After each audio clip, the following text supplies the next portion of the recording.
नमस्ते विद्यार्थी मित्रों, गुड मॉर्निंग। आज हम कक्षा 7 हिंदी विषय में अध्याय 4 कथनी और करनी भाग 2 का अध्ययन करेंगे। आगे के वीडियो में हमने देखा था कि किस प्रकार व्यक्ति के कथनी और करनी में हमें अंतर देखने को मिलता है। व्यक्ति करता कुछ है और कहता कुछ है। जैसे वीडियो 1 में हमने देखा था कि जो व्यक्ति स्वयं बगीचे में तख्ती लगाता है और उस तख्ती पर लिखता है कि यहाँ फूल तोड़ना मना है, लेकिन स्वयं खुद ही एक दिन बाहर जाकर क्या करता है, फूलों को तोड़ता है। कंडक्टर है जो यात्रियों को तो सिखाता है कि हमें धूम्रपान नहीं करना चाहिए, लेकिन वह स्वयं खुद ही क्या करता है, बीड़ी पीता है। यानी कि व्यक्ति दूसरों को तो सिखाते हैं कि हमें आदर्श पर चलना चाहिए, लेकिन जब खुद को उस आदर्श को अपनाने की बारी आती है तब वह सारे आदर्शों को क्या कर देते हैं, भूल जाते हैं, उन्हें भुला देते हैं। तो आज हम जो कथनी और करनी अध्याय है उसके आगे के निबंध को समझेंगे। एक व्यक्ति दुकान पर आया, स्कूटर दुकान के सामने खड़ा कर दिया और दुकानदार से बोला। अब एक व्यक्ति है, वह क्या करता है, दुकान पर जाता है और उसने अपना जो स्कूटर है वो दुकान के सामने खड़ा कर दिया। तब दुकानदार उससे कहता है, आप अपना स्कूटर बाहर सामने वाहन रखने के स्थान पर खड़ा करके आइए। तब दुकानदार है उस व्यक्ति से कहता है कि आप जो अपना ये स्कूटर है ये यहाँ से हटा दो और जो सामने स्कूटर रखने की जगह है वहाँ रखकर आइए।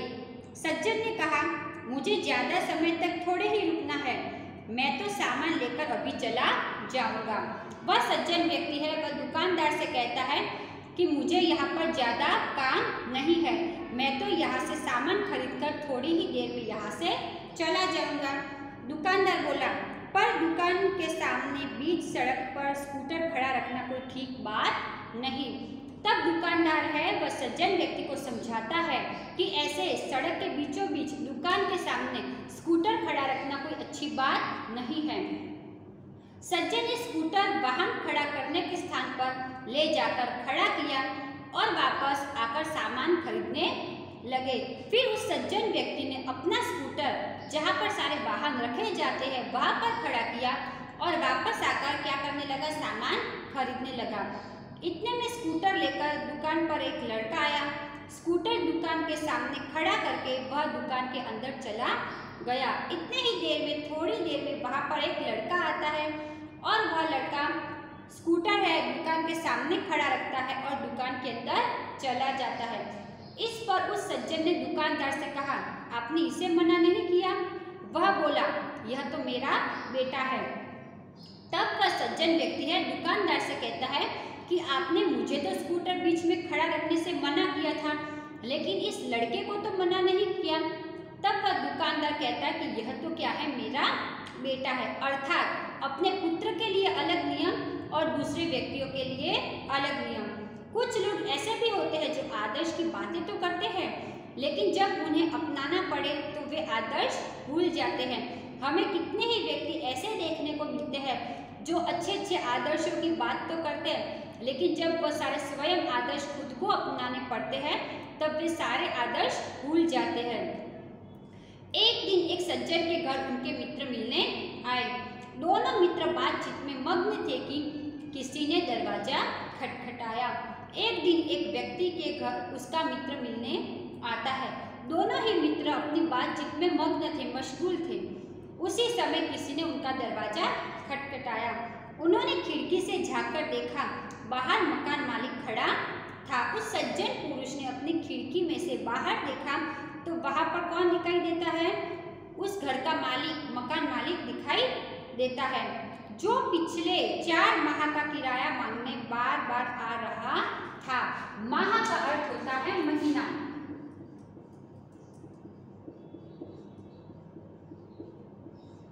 अब वह मकान मालिक वहां पर क्यों आया था?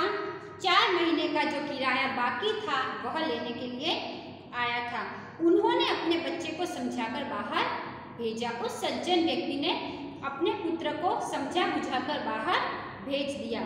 जब बच्चा बाहर गया तो मकान मालिक ने उससे कहा, तुम्हारे पिताजी से कहो कि मैं मकान का किराया लेने आया हूँ। तब उस मकान मालिक ने बच्चे से कहा कि तुम घर के अंदर जाकर अपने पिताजी से कहो कि मैं घर का किराया लेने के लिए आया हूँ। बच्चे ने तपाक से जवाब दिया। तपाक यानी कि बहुत ही जल्दी से, पट से। क्या जवाब दिया? पिताजी ने कहा है कि वे घर पर नहीं है। अब बच्चा मासूम होता है, छोटा होता है, वह हमारी बातों को समझ नहीं पाता है। तो बच्चे ने तब बड़ी ही मासूमियत से उस मकान मालिक से कहा कि मेरे पिताजी ने कहा है कि वे घर पर नहीं है। बच्चे की बात सुनकर मकान मालिक हंसने लगा। बच्चे की ऐसी मासूमियत देखकर मकान मालिक है वो हंसने लगता है। घर में बैठे मेरे मित्र के चेहरे पर भी मुस्कान आ गई, जिसे देखकर वे सज्जन पानी पानी हो गए। और जो मेरे मित्र घर के अंदर बैठे हुए थे उनके चेहरे पर भी क्या आ गई? हंसी आ गई, मुस्कान आ गई, जिसे देखकर मैं लज्जित हो गया। एक सज्जन ने अपने पोते को यह सिखाया था कि हमें कभी किसी काम को गलत ढंग से नहीं करना चाहिए, सदा अपनी बारी की प्रतीक्षा करनी चाहिए। ढंग का तरीका।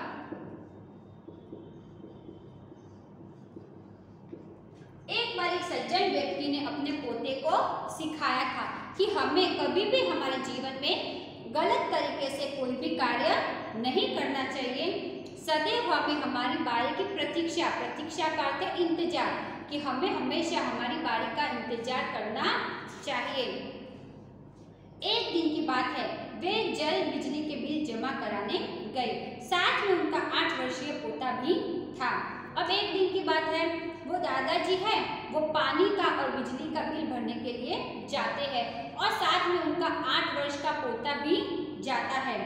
बिल जमा कराने वालों की लंबी कतार देखकर वे कोई उपाय सोचने लगे। अब जहाँ पर वो बिल जमा कराने के लिए जाते हैं वहाँ पर बहुत बड़ी लंबी कतार का अर्थ पंक्ति भी कह सकते हैं, लाइन भी कह सकते हैं। और इतनी बड़ी लाइन देखकर वे मन ही मन कोई उपाय सोचने लगे। उन्होंने खड़े हुए लोगों को ध्यान से देखा। अब दादाजी ने क्या किया, वहाँ पर जितने भी लोग खड़े थे सभी लोगों को वो ध्यान से देखने लगे। आगे ही एक परिचित व्यक्ति खड़ा दिखाई दिया। अब उन्होंने देखा कि उस पंक्ति में आगे ही उन्हें परिचित का अर्थ पहचान वाला व्यक्ति उन्हें दिखाई देता है। वे तुरंत उसके पास गए और बोले, बेटा ये बिल तुम घर पर ही भूल आए। वे तुरंत ही उस व्यक्ति के पास जाते हैं और उस व्यक्ति से कहते कि बेटा ये जो बिल है जो भरना था वो तुम घर पर ही भूल गए थे, लो इसको भी जमा करा दो, कि ये बिल लो और पैसे लो, इसे भी तुम क्या करो जमा कर दो। वह व्यक्ति कुछ बोले उससे पहले बिल व राशि उसके हाथ में थमा दी और एक तरफ जाकर खड़े हो गए। राशि का अर्थ है रकम। अब वह व्यक्ति कुछ बोलने जाए उससे पहले ही दादाजी ने क्या किया, झटके से बिल और जो रकम पैसे थे वो उसके हाथ में रख दिए और एक तरफ जाकर खड़े हो गए। पोता बार बार कहने लगा, दादाजी लाइन में लगिए ना। अब पोता क्या कहने लगा बार बार अपने दादाजी से कि आइए दादाजी हम लाइन में खड़े रहते हैं। उसकी बात सुनकर लोग हंसने लगे और उस पोते की बात सुनकर सभी लोग हैं वो उस पर हंसने लगे। अब पोता है वो दादाजी को लाइन में लगने के लिए क्यों बार बार कह रहा था, क्योंकि दादाजी ने ही उसे सिखाया था कि हमें हमेशा हमारी बारी का इंतजार करना चाहिए। कई लोग ऐसे होते हैं जो आदर्श की बातें तो करते हैं पर उन्हें अपनाते नहीं हैं। इस प्रकार का आचरण अच्छा नहीं होता। आचरण का अर्थ है व्यवहार।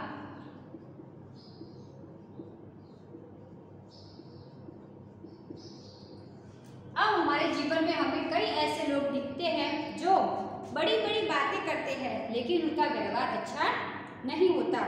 ऐसा आचरण करने वालों को कभी सम्मान नहीं मिलता और ऐसा आचरण करने वाले व्यक्ति को कभी भी अपने जीवन में मान सम्मान प्राप्त नहीं होता। वे हंसी के पात्र बनते हैं।